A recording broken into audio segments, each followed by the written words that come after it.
তো আমি ফ্রান্সে সেটেল, স্বামী অত্যাচার করে এজন্য স্বামী থেকে ডিভোর্স নিচ্ছি। এখানকার নিয়ম হলো ডিভোর্সি স্ত্রীকে স্বামীর সম্পদের অর্ধেক মালিকানা দিতে হয়। এখন প্রশ্ন হলো স্বামীর এই অর্ধেক সম্পদ গ্রহণ করা আমার জন্য জায়েজ হবে কিনা। খুবই গুরুত্বপূর্ণ একটি প্রশ্ন প্রিয় দর্শক। পৃথিবীর উন্নত অনেক দেশেই এই আইন প্রচলিত আছে যে ডিভোর্সের পর স্বামীর সম্পদের অর্ধেকের মালিক স্ত্রী হয়ে যান। ইসলামী শরিয়ার দৃষ্টিকোণ থেকে স্বামীর সম্পদের অর্ধেক বা কোনো নির্দিষ্ট অংশ ডিভোর্সের কারণে স্ত্রীর পাওয়ার হক বা অধিকার সাব্যস্ত হয় না। ইসলাম সম্পদ যিনি উপার্জন করেছেন তার মালিকানা এবং সম্পদের ক্ষেত্রে হস্তক্ষেপ করার পূর্ণ এখতিয়ার এবং স্বাধীনতা শুধু তাকেই দিয়েছে, অন্য কাউকে নয়। কারো সম্পদ অন্য কেউ মালিক হতে হলে সেটি কেনাবেচার মাধ্যমে তিনি নিতে পারেন, অথবা সম্মতির মাধ্যমে সম্পদের মালিক গিফট করলে, উপহার দিলে সেটি শুধু গ্রহণ করতে পারেন। এছাড়া কারো সম্পদের মালিক অন্য কেউ এরকম কোনো ঘটনার প্রেক্ষিতে অটোমেটিক হয়ে যায় না।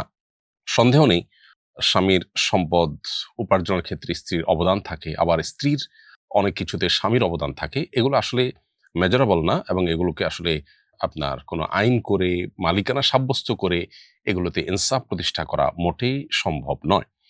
এজন্য ইসলাম শরিয়া দৃষ্টিকোণ থেকে একজন স্ত্রী তার স্বামীর কাছ থেকে মোহর প্রাপ্য। যদি মোহরের কোনো অংশ তার অনাদায় থাকে সেটুকু তিনি ডিভোর্সের পর বা ডিভোর্সের সময় তিনি সেটুকু গ্রহণ করতে পারেন। এছাড়া ইদ্যতের যে সময়টা আছে এই সময়টার খোরপোশ এটা তিনি স্বামী থেকে গ্রহণ করতে পারেন। এর বাইরে স্বামীর সম্পদের কোনো অংশ সেটা আইনি মায়ের পেচের কারণে বা আইনি বাধ্যবাধকতার কারণে যেটি স্বামী তাকে দিতে বাধ্য হয়েছেন সেটি গ্রহণ করা মুসলিম নারীর জন্য জায়েজ হবে না। বরং একজন মুসলিম নারী তিনি আল্লাহর ভয়ে এই লোভনীয় সুযোগ যেটি তিনি চাইলেই গ্রহণ করতে পারেন সেটাও বিনয়ের সাথে তার সেটি ডিনাই করা উচিত, এবং স্বামীর সম্পদ স্বামীকে ফিরে দেওয়া উচিত। শুধু যেটুকু তার প্রাপ্য তিনি সেটুকুই নিতে পারেন। হ্যাঁ, স্বামী যদি ডিভোর্সি স্ত্রীকে যদি তিনি উপহার হিসাবে, নিজে থেকে উপঢৌকন হিসাবে তার পুরো সম্পদও লিখে দেন, সম্পদের অংশবিশেষও লিখে দেন, সেটা একান্তই তার ব্যাপার, সেটা জায়েজ আছে স্ত্রীর জন্য। এছাড়া শুধুমাত্র আইনি বাধ্যবাধকতার কারণে সুযোগ হিসাবে একজন মুসলিম স্ত্রী হয়ে স্বামীর সম্পদের অর্ধেক গ্রহণ করা আপনার জন্য মৌলিকভাবে জায়েজ হবে না শরিয়াত দৃষ্টিকোণ থেকে। নামাজের মাঝে অজু ভেঙে গেলে তৎক্ষণাৎ নামাজ ছেড়ে দিয়ে বাইরে এসে অজু করব, নাকি অজুবিহীন অবস্থায় নামাজ শেষ করে পরে অজু করে নামাজ পড়ব? যদি নামাজের মধ্যে হঠাৎ অজু ভেঙে যায় তাহলে তৎক্ষণাৎ আপনাকে নামাজ ছেড়ে দিতে হবে। বিনা অজুতে নামাজ কন্টিনিউ করা জায়েজ নয়। মানুষ কি মনে করবে, লোকে কি ভাববে, আমি নামাজের মধ্যে যদি চলে যাই লোকে বুঝে যাবে আমার অজু ভেঙে গেছে, এরকম চিন্তা মাথায় আসতে পারে। সেটি শয়তান মানুষের মাথায় সাধারণত এনে থাকে।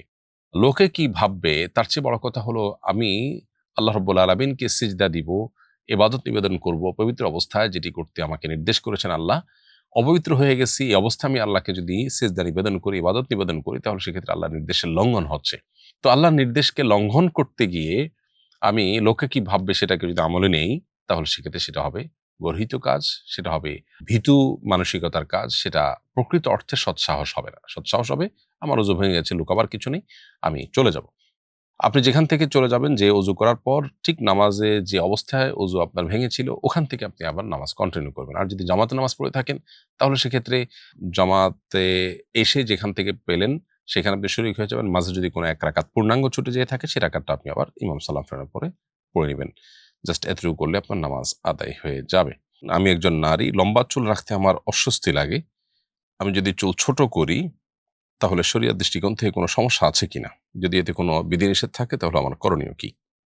প্রিয় বোন, আপনার প্রশ্ন উত্তরে বলতে চাই যে কোনো নারী যদি তার চুল খুব বেশি লম্বা হওয়ার কারণে তার জন্য অস্বস্তি হয় বা এটার ম্যানেজমেন্ট বা ব্যবস্থাপনা তার জন্য কষ্টের হয়, তাহলে সেক্ষেত্রে কিছুটা ছোট তিনি করতেই পারেন। উম্মাহাতুল মুমিনিনদের থেকে চুল ছোট করার বিষয়টি সাব্যস্ত হয়েছে।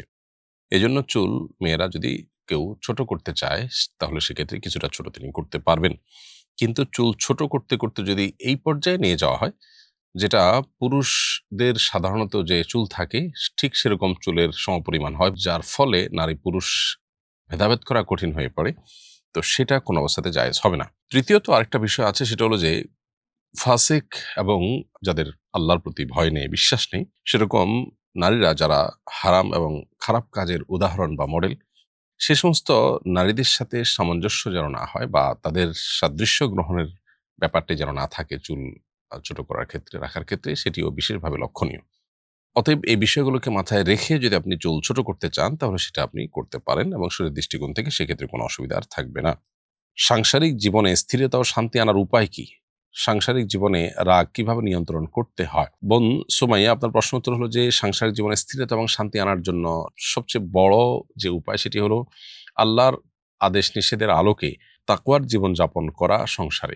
সেটি যদি করা যায় তাহলে শান্তি আসার পথ সবচেয়ে বেশি সুগম হবে। রাগ নিয়ন্ত্রণ করবার জন্য আমাদেরকে আলাদা করে কিছু বিষয় প্র্যাকটিস করতে হবে। প্রথমত, শয়তান আমাদের উপরে নানাভাবে যখন প্রভাব বিস্তার করে, আমাদেরকে যখন দুর্বল করে ফেলে, তখন কিন্তু আমরা বদরাগের শিকার হই এবং আমরা কিন্তু রাগকে নিয়ন্ত্রণ করতে পারি না।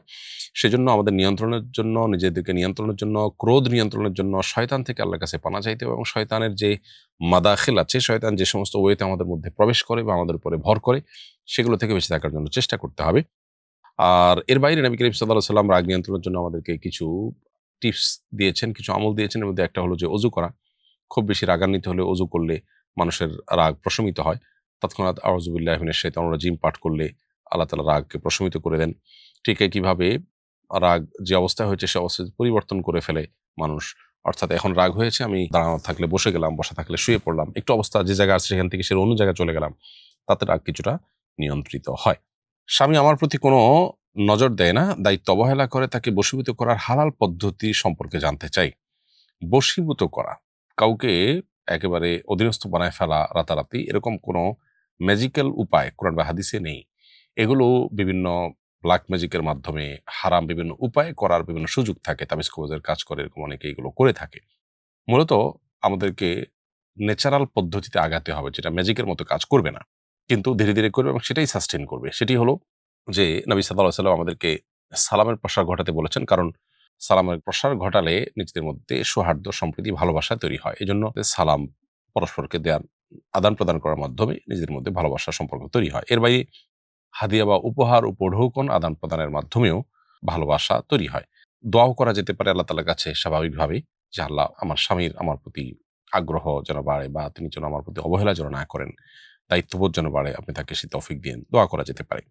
এগুলোতে আপনি ম্যাজিকের মতো কাজ না হতে দেখলেও আপনার এই পদ্ধতিগুলো হলো ন্যাচারাল এবং এগুলোই হলো সঠিক পদ্ধতি। বিধায় আপনাকে সেভাবে অগ্রসর হতে হবে। মাসিক অবস্থায় মহিলারা আযানের জবাব দিতে পারবে কিনা? উত্তর হলো হ্যাঁ, মাসিক অবস্থায় আযানের জবাব দিতে পারবে। যেকোনো জিকির করতে পারবে, ইস্তেগফার, দোয়া সবকিছুই করতে পারবে। শুধুমাত্র নামাজ পড়তে পারবে না, তওয়াফ করতে পারবে না, কোরআনে কারীমের তেলাওয়াত এবং স্পর্শ করতে পারবে না। ব্যাস, স্বামীর সহবাস করতে পারবে না। এর বাইরে বাকি সব কাজ করতে পারবে। অতএব আযান দেওয়া বলেন, দোয়া দুরূদ, জিকির আজকার, এগুলো সবগুলোই আল্লাহর স্মরণ ইত্যাদি মাসিক অবস্থায় মেয়েরা করতে পারবেন।